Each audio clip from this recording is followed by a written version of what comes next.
Hello everyone, this is Deepak Singhal. Welcome you all to the platform of Vidya Guru. So dear, this is my third edition of the May month.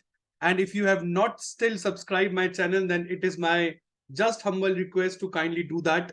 And please also, if you like the video, also like it and subscribe the channel.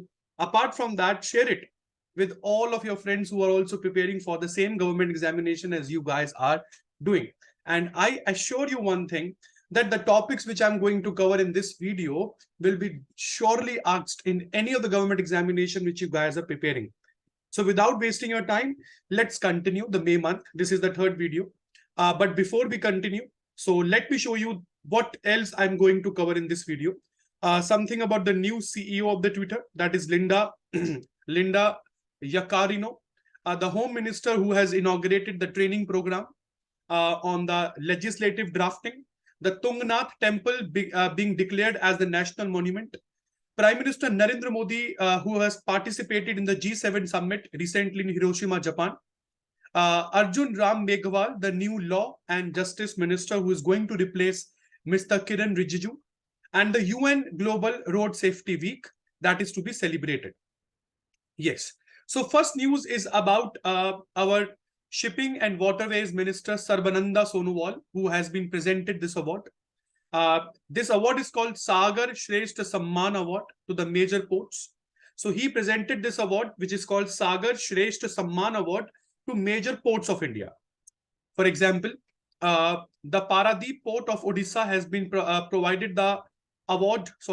presented the award in category of ship berth day output. Cochin port of Kerala has been presented the award in regard of turnaround time. Deen Dayal port of Kandala has been awarded the Sagarmala award for highest cargo management of 137.56 MMT. Jawaharlal Nehru port of Mumbai has received the award for achievement in the turnaround time, and the Kamraj port of Tamil Nadu has been presented the award for pre-berthing the detention time. So these awards are damn important because they can be probable one-liner questions in your government examination. Then turning forward to the new CEO of the Twitter, Madam Linda Yaccarino. But you should be knowing this, that previous year, the Twitter was bought by Elon Musk. It was a deal of around $44 billion. But the most important thing was that after buying the Twitter, the Elon Musk removed the Indian origin CEO of the Twitter. And a while ago, Elon Musk shared even the photos of his dog Flocky on Twitter and jokingly referred to him as the new CEO of Twitter. But now the social media platform means that Twitter has a new CEO, Madam Linda Yaccarino. So this means that Elon Musk will be the chairman and CTO, means the chief technology officer of Twitter, while Madam Yaccarino will be the CEO. She will join the company next 6 weeks. She has already joined it. And we all know that in the year 2022, Elon Musk became the new owner of Twitter, and he bought the Twitter for $44 billion.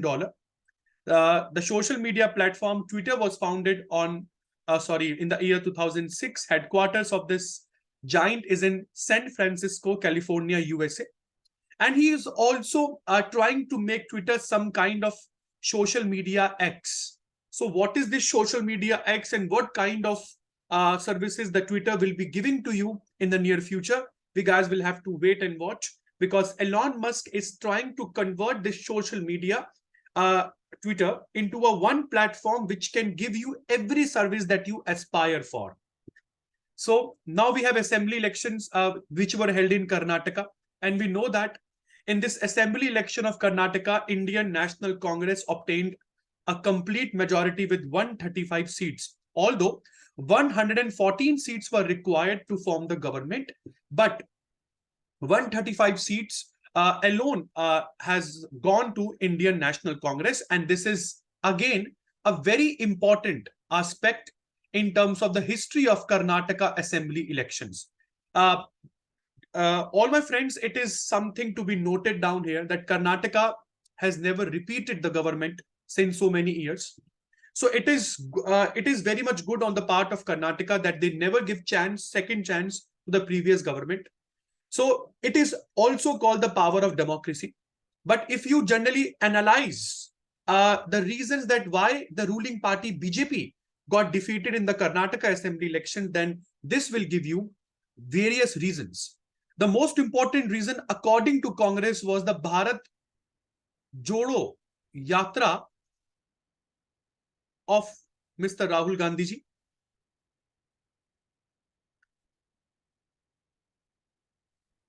The second most important reason was the mismanagement. The mismanagement, or I would say the internal rifts of the ruling party. And the third most important, the phases of assembly elections, means the most important phases from the side, the most important phases of BJP in the state of Karnataka, who previously won the Karnataka Assembly elections, were not given ticket this time.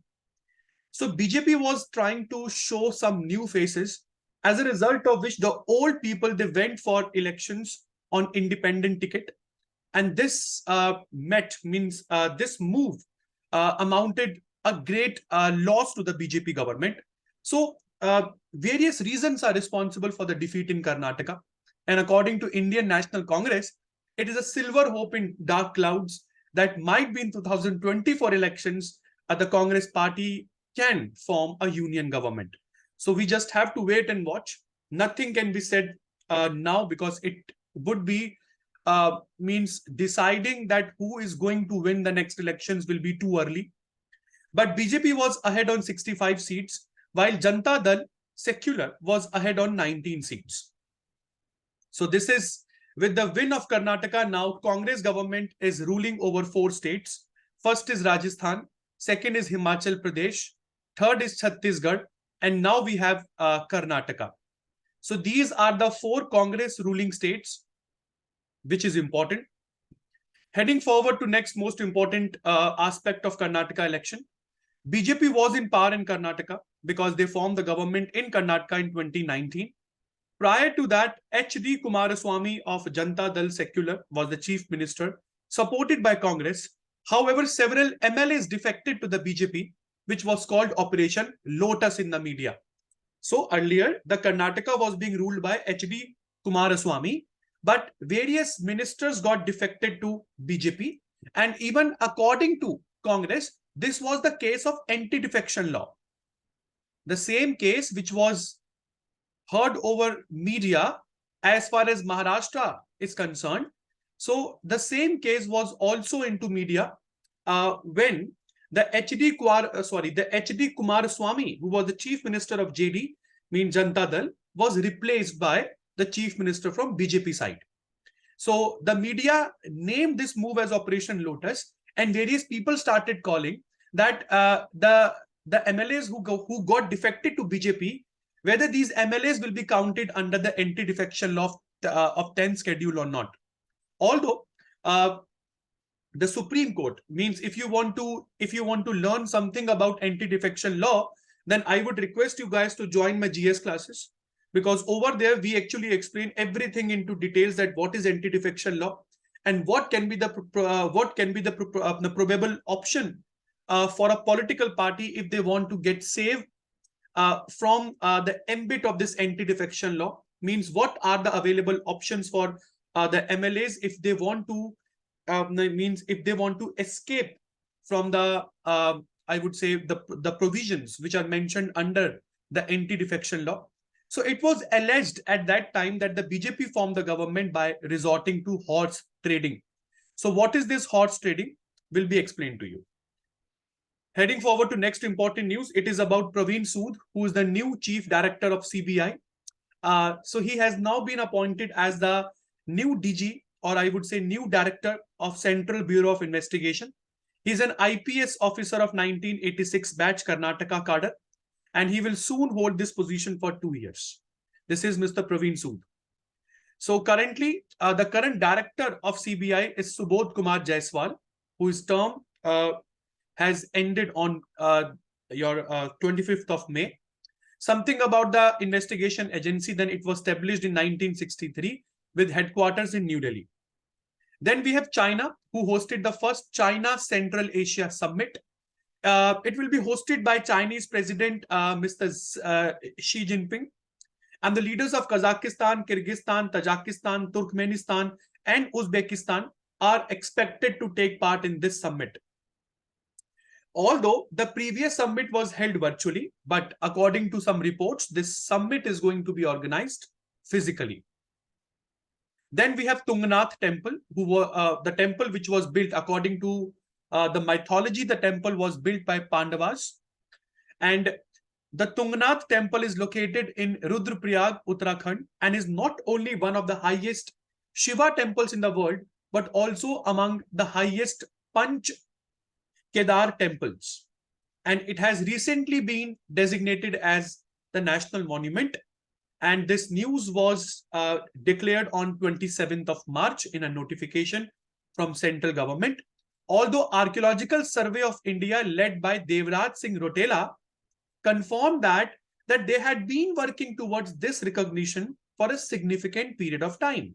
And now they have got it done. So this is Tungnath Temple, beautiful. Then we have the Home Minister, who has inaugurated the training program on legislative drafting in New Delhi. First of all, why this program and what is the aim of this program? My dear, the aim is to create a better understanding of the principles and practices of legislative drafting among officers of parliament, state legislature, various ministers, statutory bodies, and other government departments. For the ones who are not aware with the meaning of statutory bodies, then let me tell you the bodies which are made by an act. Those bodies are called statutory bodies. But if the bodies are already mentioned in Constitution, for example, Election Commission, UPSC, all these bodies will be called constitutional bodies. So if the body is not mentioned in Constitution, it has been made under some law, some act, then that body will be called a statutory body. Then we have the Netherlands, which has become India's third largest exporter, as per the recent notification issued by Commerce Ministry. Although first and second, we have US, United States, and United Arab Emirates. They are the top export destinations of India. And now Netherlands has acquired the third position because, according to the report by Commerce Ministry, the India's trading with Netherlands has increased from $8 billion to $13 billion in past few years. For example, what we guys are actually exporting, then we have electronics, aluminium, chemicals, and whatnot. Then we have the Gatka martial art, which is to be featured in the 37th National Games, which is going to be organized in the month of October in Goa. And this news has been confirmed. The Indian Olympic Association will be organized competition for a total of 43 disciplines during this national event in collaboration with the government of Goa. So this is important. So this is how the Gatka is performed. It is a traditional Indian martial art that is to be featured in the 37th National Games. And my dear, most important thing, it will give you an instinct about understanding the diversity and the cultural, I would say, the cultural diversity of India. And it will be enough to say that India is a land of cultural diversities and still we are united like a wall. The Chief Minister of Uttarakhand has inaugurated the National Homeopathic Convention, which is called HomeoCon 2023 at Doon University, Dehradun. It is aimed to showcase the significance of homeopathy as the second most practiced system of medicine worldwide, particularly highlighting its role, its importance during the COVID-19 pandemic. This is how it was done by Pushkar Singh Dhami, the Chief Minister of Uttarakhand. With the commitment of the state to establish Uttarakhand as a prominent Ayush region, this event underscored the economic and effective nature of the homeopathic treatments. Then we have India's 82nd Grandmaster. I'm talking about the 15-year-old chess master Vupalla Praneeth from Telangana. He has become the 82nd Grandmaster of India. He defeated the Grandmaster Hans Neem of USA during the final round of Baku Open 2023 in order to clinch the title of Grandmaster. Mr. Praneeth has clinched his first Grandmaster norm, an international master title at the tournament last year in the month of March. This is Mr. Praneeth. The first Indian Grandmaster, although, was Vishwanathan Anand, who became or who earned this title in 1988. Anand is a 5-time world champion and is considered one of the greatest chess players of all times. Then this is everything about India's 79th, India's 80th and 81st Grandmaster. I'm talking about Mr. Pranesh M, who was 79th, Vignesh NR, who was 80th, and Sayantan Das, who was India's 81st Grandmaster. And the events, like in which event they won it, is already mentioned. Then we have the fourth India-Indonesia bilateral exercise called Samudra Shakti 2023. And the most important thing is the word which is written here called ASW Corvette. My dear, ASW stands for anti-submarine warship. And wherever you will find the word written called Corvette, it means some kind of a warship. So Corvette means some kind of a warship. And it was the warship called Indian Naval Ship Kavaratti, which has been built and designed in India, has already reached the Batam, Indonesia, to participate in this fourth India-Indonesia bilateral exercise called Samudra Shakti 23. This has already, I would say, this exercise has already been completed between May 14th to May 19th. This is INS Kavaratti. The Indian Navy Dornier maritime patrol aircraft and Chetak helicopter were also the part of this exercise, while Indonesia was represented by KRI Sultan Iskandar Muda, CN-235 maritime patrol aircraft, and AS-565 Panther helicopter. Some news about India's Navy. Then the Chief of Naval Staff is Admiral R. Hari Kumar. President of Indonesia is Joko Widodo. Capital of Indonesia is Jakarta, and the currency is Indonesian Rupiah. Then we have Pasang Dava Sherpa. Pasang Dava Sherpa has become the second person to conquer Everest for the 26th time. This 46-year-old Pasang Dava Sherpa has become the second person to climb Mount Everest 26th time. Then who was the first? Of course, we'll tell you. But Pasang Dava Sherpa has previously climbed Everest 25 times, including 2 times alone in 2022.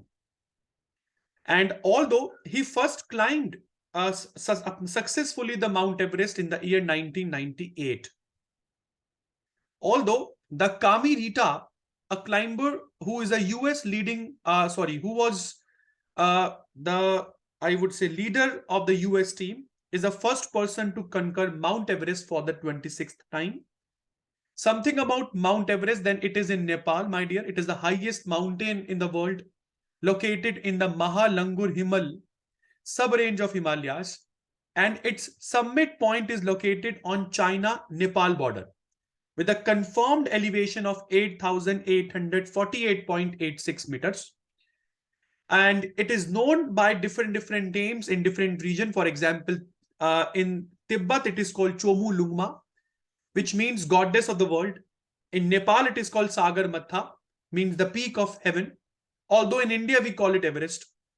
In 1953, Edmund Hillary and Tenzing Norgay became the first climbers to reach the summit of Mount Everest. Heading forward to Yuge Yugin Bharat National Museum, which is to be set up in New Delhi, my dear. And this museum will be set up at North or South Block as a part of Central Vista project. It is not yet clear that in which block it will be located, but it will display India's rich India's rich culture of the civilization spanning over 5,000 years. The initiative has been undertaken to commemorate the 47th International Museum Day on the 18th of May. Important. Then we have Arjun Ram Meghwal, the new Law and Justice Minister of India. He will be replacing the previous Law and Justice Minister Kiran Rijiju, who has been assigned the Ministry of Earth Sciences now. So Kiran Rijiju is now been assigned the Ministry of Earth Sciences, And in his place, Arjun Ram Meghwal has been appointed as new Law and Justice Minister. Heading forward to the online rural education initiative called Pahal, which has been launched in UP, and this has been launched officially by Chief Secretary Durga Shankar Mishra at Government UP Sainik Inter College in Sarojini Nagar. This program is developed through a partnership between IIT Kanpur and Department of Secondary Education, which aims to provide education to rural communities through online platforms. Then we have N. Chandrasekaran. Mr. N. Chandrasekaran has been conferred with France's highest civilian award. And this award is called Chevalier de la Légion d'Honneur. Chevalier de la Légion d'Honneur for his contribution to strengthen the trade relationship between India and France. Once again, it is called Chevalier de la Légion d'Honneur. So this is the highest civilian award of France, which has been conferred to Mr. N. Chandrasekaran for his contribution to strengthen the trade relationship between India and France. So the French Minister for Europe and Foreign Affairs, Catherine Colonna, gave this award to N. Chandrasekaran on the behalf of French President. This is Mr. N. Chandrasekaran. Then we have Manoj Soni, who will take oath as the chairman of UPSC. Something about Manoj Soni. Then he has already served 3 times as the Vice Chancellor of UPSC. UPSC is the organization called Union Public Service Commission, established in the year 1926 by Government of India under Government of India Act 1919. This is Manoj Soni. Then we have Prime Minister Sitiveni Rabuka, who apologized to the people of Indian origin before Prime Minister Modi visited this Fiji. So actually, Prime Minister Modi never visited Fiji after the summit of G7. So when our Prime Minister, he went for the G7 summit, which was organized in Hiroshima city of Japan. After Japan, our Prime Minister went to Papua New Guinea, and then he went to Australia. So when our Prime Minister was in Papua New Guinea, there was a meeting of FIPIC nation. And in the FIPIC nation category, Fiji is the one island in the FIPIC category. The most important is the FIPIC. I'll talk about the FIPIC organization. This organization was established in 2014, and it is generally consisted of all those countries who are like dot, means whose size is like a dot, and all of them are located in the southern part of Pacific Ocean. So their importance is very great, very important, especially in order to develop some kind of airstrips, in order to develop some kind of ports. And because these small nations which cannot be seen over the map of the world, they are so important that they can play a very deciding role in control if you want to control the global trade. So very important. And as far as China is concerned, my dear, China is already investing a large of amount in these nations in order to develop, I would say, in order to develop the strips, in order to develop some kind of ports. As far as FIPIC is concerned, it is very, very important in terms of India. And why these FIPIC countries, they are actually inviting India. So means why they actually, the FIPIC countries are showing so much of respect towards India. Because my dear, if you accept it or not, but yes, this FIPIC, which is a Federation of India Pacific Island Corporation, it is very, very important. Why? Because now they know something, and that is what? It is Forum for India Pacific Island Corporation. So this was actually established in the year 2014, and why these FIPIC countries are after India. Then let me tell you, my dear, one most important thing. According to the FIPIC, although the FIPIC is a, I would say, organization of 14 island countries, which include the Cook Island, Fiji, Kiribati, Marshall Island. Then we have Papua New Guinea, Solomon Island. So every island is a part of this organization called FIPIC, and it was formed by our Prime Minister only in the year 2014. And why it was established and why these FIPIC countries are so much after India, then one reason which I can expect and I can think of is the increasing role of India in the geopolitics. And all of these countries are very well aware that Indian and Americans right now, they are sharing some great relations. So if they urge India in order to place their viewpoint in, if the FIPIC countries, they urge India to place their viewpoint over the global platform, then according to FIPIC, India is having such an image. Then whenever India will say something over global platform, it will be heard with responsibility. I think that is the most important reason that why these 14 FIPIC countries are so much after India. Then let me tell you one thing which every Indian should be proud of is Papua New Guinea. Actually, Papua New Guinea, if you are not aware about the Papua New Guinea, then let me tell you, my dear, this is that island nation which is located in the north of Australia.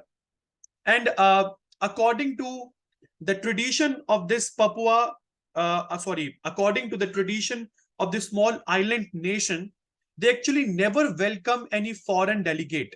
They never ever welcome any foreign delegate after evening. But when our Prime Minister went to Papua New Guinea after the evening, the head of Papua New Guinea, he broke all the traditions and he himself went to the, I would say, international airport to receive our Prime Minister, and he even touched his feet. So this is everything. And I think this is enough to tell you one thing, that what kind of role, what kind of respect, what kind of importance India holds right now in the global forum. So Fiji's Prime Minister Sitiveni Rabuka apologized that the coup which he executed against the people of Indian origin in 1987 was not right. If you guys are not aware, then let me tell you that it was in 1987, then means it was the story of 1987 when this small island country was captured by, or was actually the ruling government was captured by the military of this small island nation in 1987. And at that time, various atrocities were done as far as various people of Indian origin were concerned. As a result of the atrocities, many people of Indian origin, even they fled from this island nation. And Rabuka was accused of the Indian origin population about outnumbering the native Fijians. So if you see currently the stats of this small island country, then currently 37.5% of population of this island nation is of Indian origin. So before our Prime Minister, he visited the FIPIC nation or FIPIC meeting, the Prime Minister Sitiveni Rabuka was seen apologizing to the people of Indian origin because he knows what kind of importance India holds.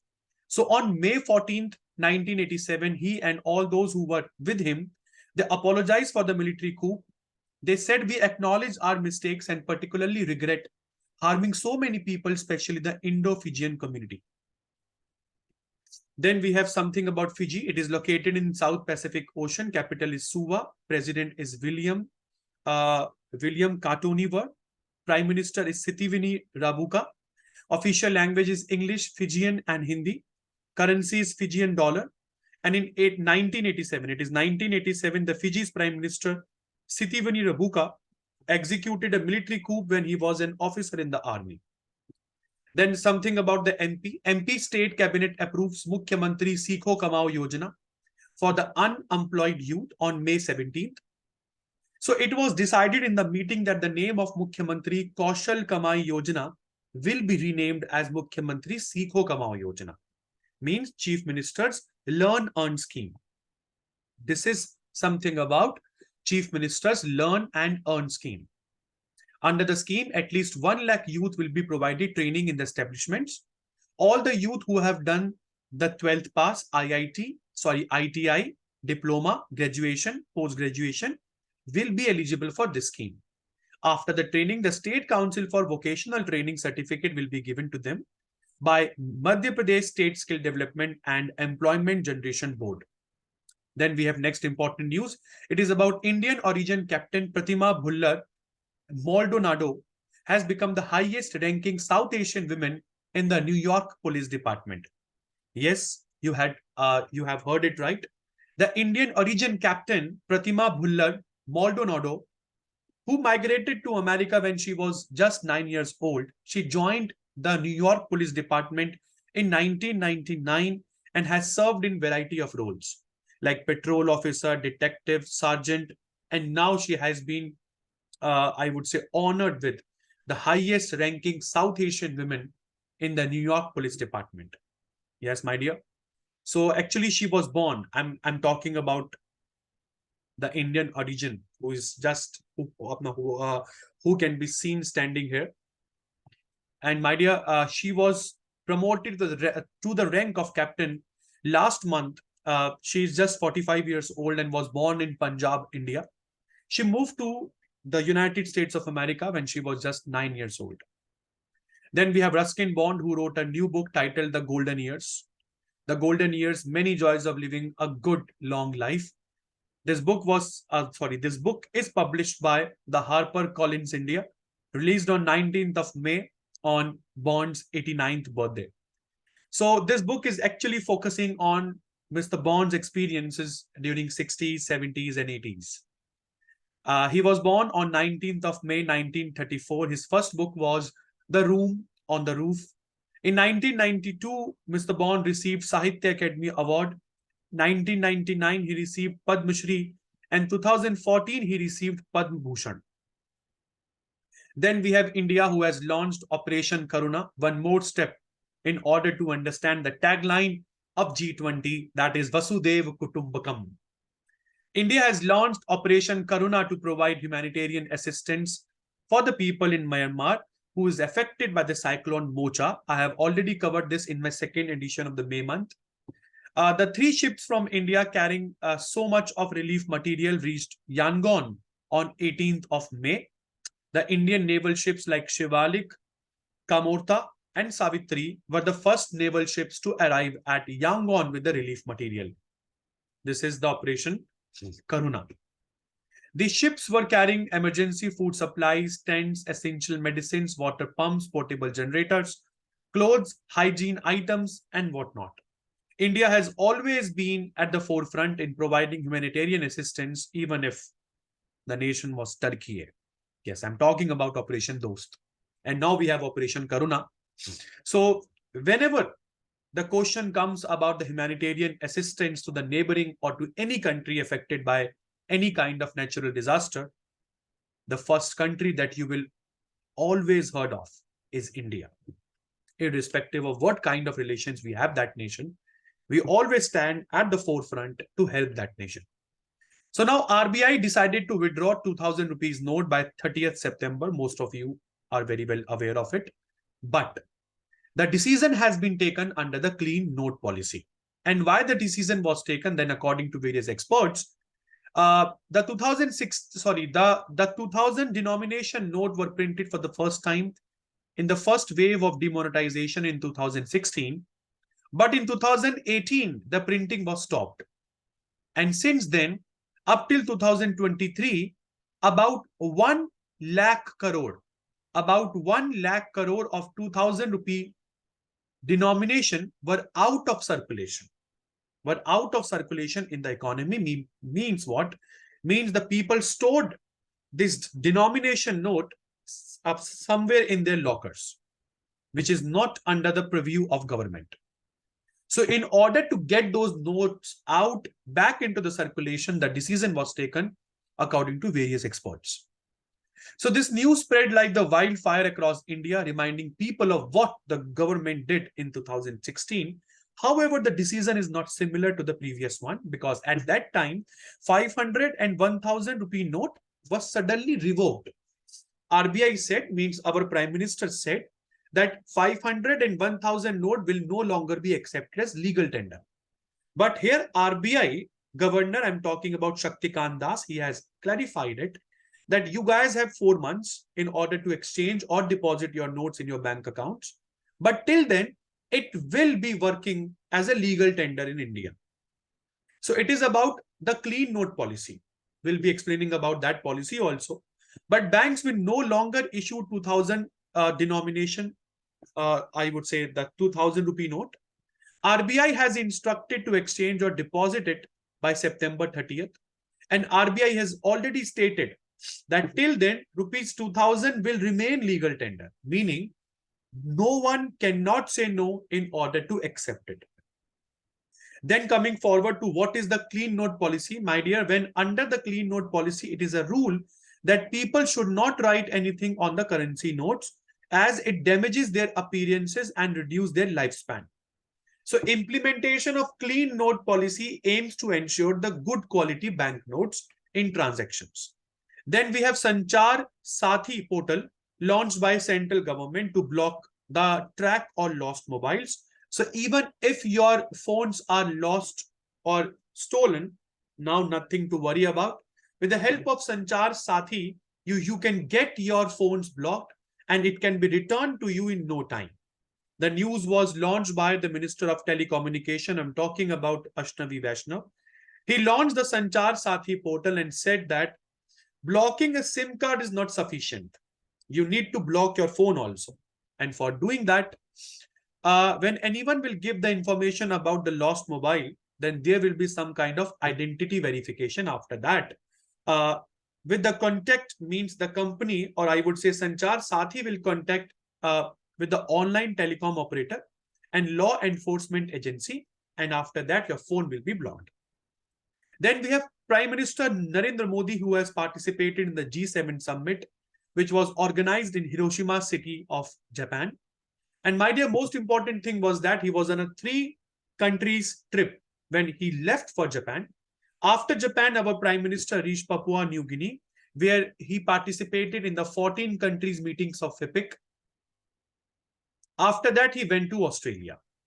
So the G7 summit was held between 19th to 21st of May, and it is sufficient to tell you what kind of respect these nations showed towards India. So G7 is a grouping of these 7 countries, where we have Canada, France, Germany, Italy, Japan, United Kingdom, United States, and European Union. Accepting. So why our Prime Minister went there? Because last year, the Japanese Prime Minister Fumio Kishida, he sent an invitation to India in order to accept the participation in G7 summit. India is not a member of G7. So Hiroshima, Japan is hosted G7 summit under the chairmanship of Japan. Then we have United Nations General Assembly as the World Day for Sustainable Transport. I'm talking about 26th of November. So by adopting this proposal, UNGA has promoted sustainable and environmental friendly transportation. So this objective is taken just to raise awareness and educate the people, and hence international cooperation in addressing issues related to the transportation sustainability. Something about UNGA, then this institution is one of the 6 principles of United Nations, consists of 193 members. Headquarters, it is in New York City of USA. Then we have World Bee Day, celebrated on 20th of May in order to commemorate the birth of Anton Jansa, who was born on this day in 1734. He is considered as a pioneer in beekeeping. And then we have World AIDS Vaccine Day, observed on 18th of May, which laid emphasis on making a vaccine for HIV, which is an incurable disease. According to WHO, the HIV virus has killed 40.1 million people globally. Then we have on 18th of May 1997, former president of US, I'm talking about Bill Clinton, gave a speech at Morgan State University in Maryland. And it was the first event, means if you talk about the first global event about the World AIDS Vaccine Day, then it was held in 1998. Then we have the World Telecommunication and Information Society Day, observed on 17th of May under the auspices of International Telecommunication Union. This occasion serves to emphasize the influence of internet and various communication technologies on global communities. The theme is enabling the least developed nations to information and communicate technologies. Although the first celebration was organized in the year 1969. And this is the last current affair for today's news bulletin. The United Nations Global Road Safety Week celebrated between 15th to 21st of May. And this is the 7th edition. Why? Then, my dear, it is an annual program held in the May just to promote the road safety, prevent accidents, and raise awareness about its significance. And this is how it was done. So if you like the video, my dear, it is just my humble request to kindly subscribe the channel, like my video, and also subscribe it with as many people as you know. If you want to give any suggestion, then all of your suggestions are welcomed. We here at Vidya Guru, we make sure that nothing should be left behind as far as your battle for the government examination is concerned. So if you like my efforts, if you like my content, then kindly don't go without liking the video. It is just my humble request, dear. It will not take even a single rupee from you. But yes, some kind of satisfaction and confidence in my mind that in whatever direction I'm going, it is good for you guys. Thank you, dear. Thank you, and all the very best for any government examination which you guys are preparing for. May you achieve everything that you want. But the most important thing is about your efforts. It is not about the hard work, but it is about the consistency. Thank you, dear. We'll see you in the next month very soon.